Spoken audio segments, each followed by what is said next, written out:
Hello guys,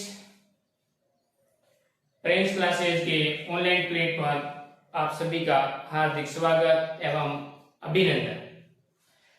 वक्त से लड़कर जो अपनी नसीब बदल दे, वक्त से लड़कर जो नसीब बदल दे, इंसान वही जो अपनी तस्वीर बदल दे, इंसान वही जो अपनी तस्वीर बदल दे। कल क्या होगा कभी मत सोचो, कल क्या होगा कभी मत सोचो, क्या पता कल वक्त खुद अपनी तस्वीर बदल दे, क्या पता कल वक्त खुद अपनी तस्वीर बदल दे।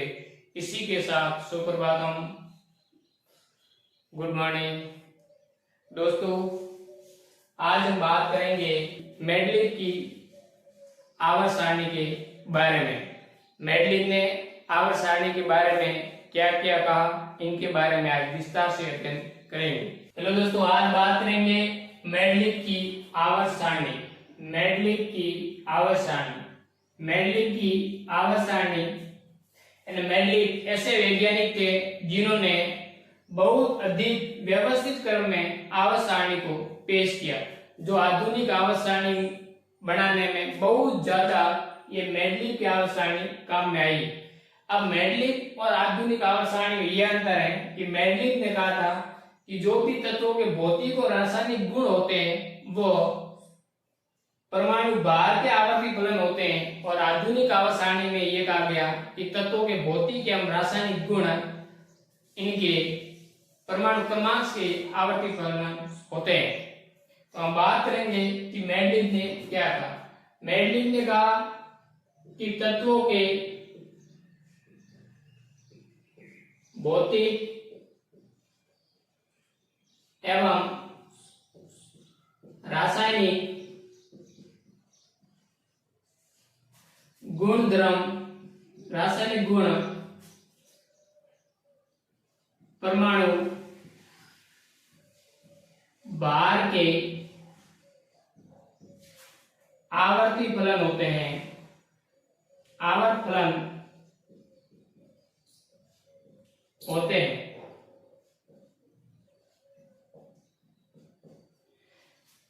मेंडलीव ने कहा कि तत्वों के भौतिक एवं रासायनिक गुण परमाणु भार के आवर्ती फलन होते हैं। इस बात पर मेंडलीव ने विशेष रूप से जोर दिया। दूसरे, जो मेंडलीव ने आवर्त सारणी दी उस समय कुल 63 तत्व खोजे गए। कुल कितने तत्व थे? तो उस समय कुल तत्व खोजे गए थे वह 63 थे। अब 63 तत्वों को इसने किस प्रकार से व्यवस्थित किया, इसके बारे में पहले समझने की कोशिश करेंगे और उसके बाद में हम एक एक करके इसको लिखेंगे। इसने कहा कि 63 तत्वों को इस प्रकार उसने व्यवस्थित किया कि इसने कुछ 37 पंक्तियां बनाई। क्या बनाई? 37 पंक्तियां,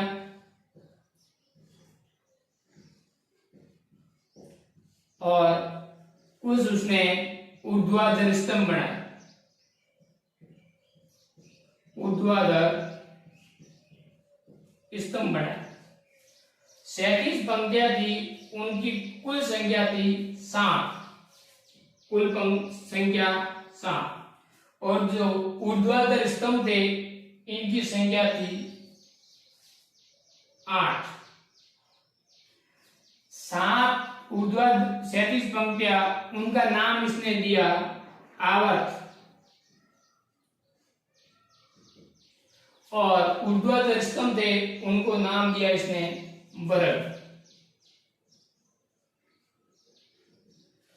दोस्तों, उसने जो ऊर्ध्वाधर स्तंभ थे जिसको हम वर्ग कहते हैं, इनको 2 भागों में व्यवस्थित किया। 8 को कितने भागों में व्यवस्थित किया? 2 भागों में बांटा। पहले से लेकर 7वें तक और 8वां अलग। 1 से 7 तक इसने 2 उपवर्गों के अंदर बांटा। पहले इसने दो भागों में बांटा, ए और बी। ए उपवर्ग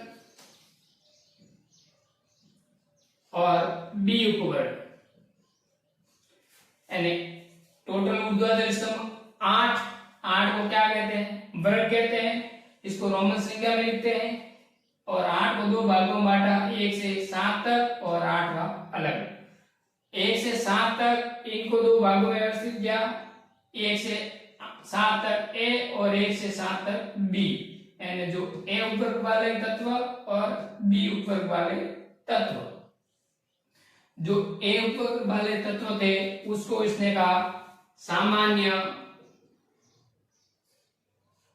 तत्व, और जो बी उपवर्ग वाले तत्व थे उनको इसने कहा संक्रमण तत्व। क्या कहा? संक्रमण तत्व। दोस्तों यहां तक आप समझ गए। तो दोस्तों अब हम बात करेंगे कि मेंडलीव ने आवर्त सारणी का निर्माण किस प्रकार से किया। उसने 7 37 पंक्तियां खींची, 1 2 3 4 5 6 7।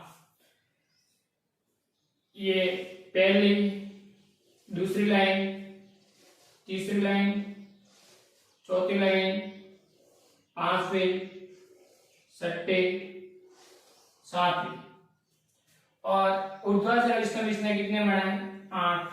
लेकिन ध्यान रखना कि पहले के अंदर केवल एक तत्व होता है, हाइड्रोजन। उसके बाद में ऊर्ध्वाधर स्तंभ कितने खींचे वो देखो, 1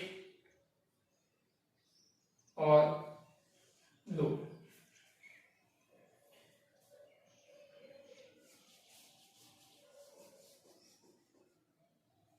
आगे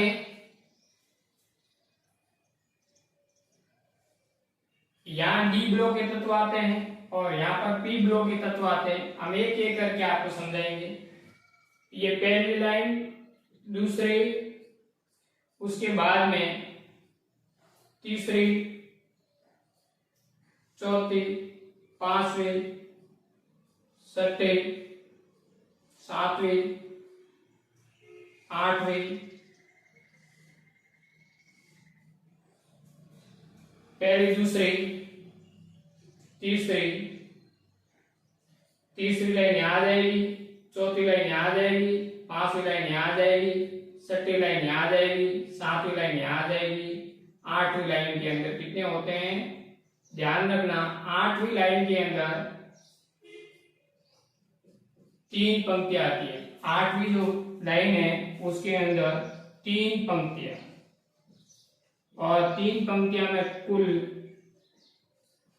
9 तत्व किस प्रकार से आएंगे उसके बारे में हम बात करेंगे। या यहाँ तक समझ में आ गया? और उसके बाद में शुरुआत वापस करेंगे, पहली, दूसरी, तीसरी लाइन, चौथी लाइन, 5वीं लाइन, 6वीं लाइन, 7वीं लाइन। और उस समय अकेले गैस की खोज नहीं हुई थी, तो जो 8वीं लाइन है यहां पर नहीं थी। आगे जो 8वीं लाइन है वो यहां पर उपस्थित नहीं थी क्योंकि अकेले गैस की खोज नहीं हुई थी। अब ध्यान ये रखना है, 37 कितनी? 1 2 3 4 5 6 और 7। 7 ऊर्ध्वाधर कितनी टोटल? कुल स्तंभ 8 होने चाहिए, लेकिन 8 को आगे कितने भागों में विभाजित कर दिया? 2 भागों में, 1 से 7 और 8 वाले। 1 से 7 मतलब 7 इंटू कितने भागों में विभाजित किया? 2 भागों में। तो टोटल ये कितनी लाइन हो जाएगी? 14। 8वें वर्ग के अंदर कितने रखे? 3 लाइनें। 3 लाइन एक्स्ट्रा ये हो गई, तो कुल कितनी लाइन हो जाएगी? 14 प्लस 3 17। ये कुल कितनी लाइन होनी चाहिए? 17। 1 2 3 4 5 6 7 8 9 10 11 12 13 14 15 16 17 17 लाइनें आ गई। इसका नामकरण किस प्रकार से इसने रखा उसके बारे में बात करेंगे। कुल कितने वर्ग हो गए 17 और 18वां वर्ग यहाँ आता है जहां पर क्या होती है अकेली गैस, और अकेली गैस की खोज उस समय नहीं हुई थी। अकेली गैस तत्वों की खोज नहीं होने के कारण ये 18वां जो आता था 8वां वर्ग यहाँ पर वो नहीं खोजा गया। ठीक, अब यहाँ नामकरण किस प्रकार से करेंगे उस पर ध्यान देंगे आप 1 से 8 तक, और वापिस आके हम बात करेंगे 1 से 8 तक। अब दोस्तों ए यहां लिखेंगे, ए पहले ऊपर वाला करेंगे ए ए ए ए ए ए और 7 ए। यहां लिखेंगे B B 3B B B B B, ये जोड़ देंगे B और B, मतलब पहला B, दूसरा B, तीसरा, चौथा, पांचवा, छठा, सातवां, ये हो गया। पहला है, दूसरा है, ये 7 तक यहाँ तक है, मतलब 1 से 7 तक A और 1 से 7 तक B। B को संक्रमण तत्व कहते हैं और A को क्या कहते हैं सामान्य तत्व। यहां तक आपको समझ में आ गए होंगे। अब 8 रे के अंदर कितने तत्व होते हैं कुल 9 किस प्रकार से रखेंगे वो हम पढ़ेंगे आधुनिक आवर्त सारणी के अंदर विस्तार से। यानी आवर्त सारणी किस प्रकार से इसने बनाई यहां तक आपको समझ में आ गया होगा।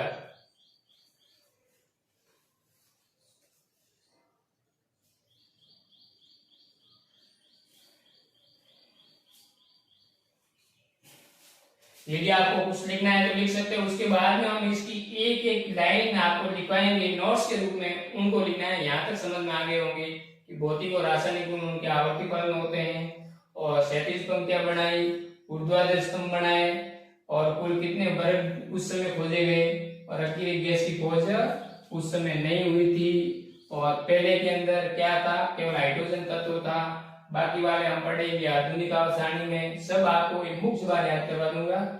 और यहाँ तक आपको समझ में आ गया होगा तो इसने क्या क्या कहा उनको लाइनों के रूप में नोट्स के रूप में लिखेंगे।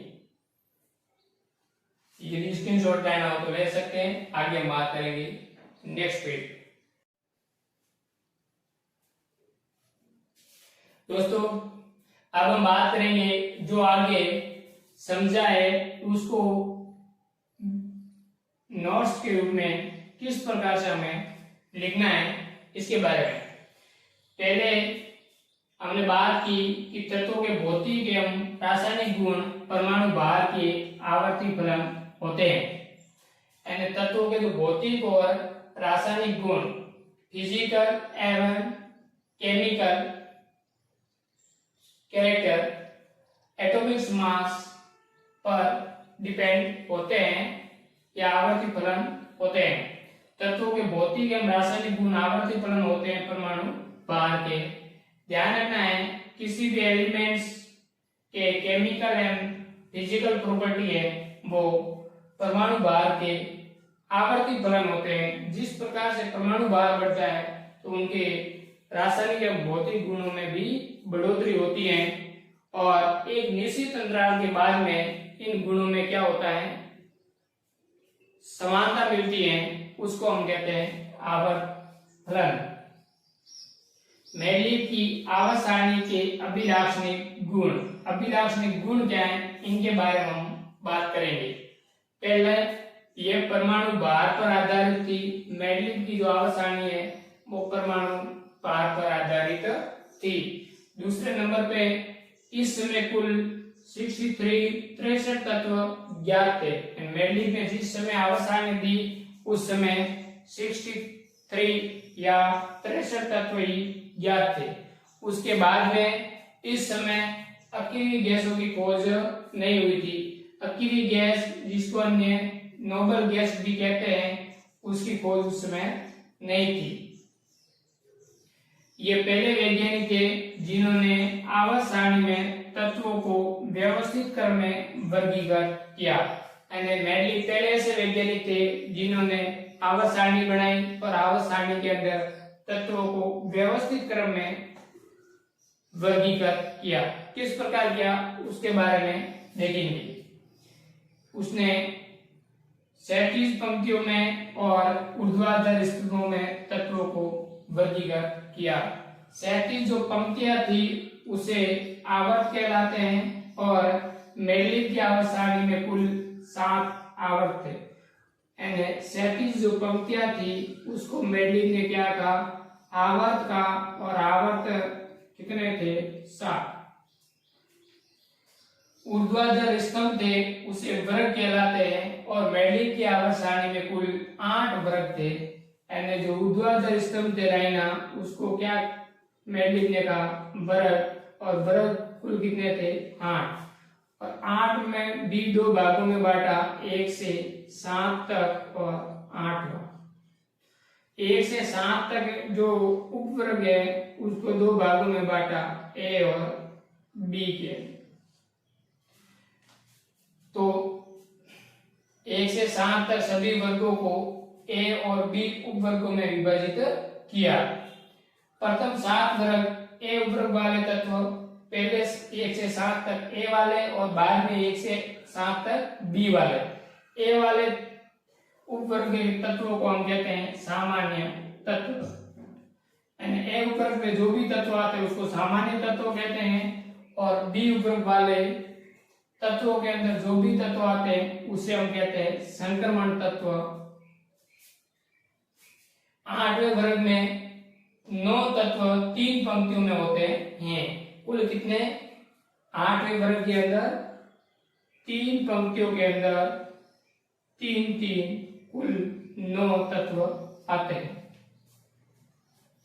एक ही वर्ग से संबंधित तत्वों के गुणों में क्या होती है, समानता होती है।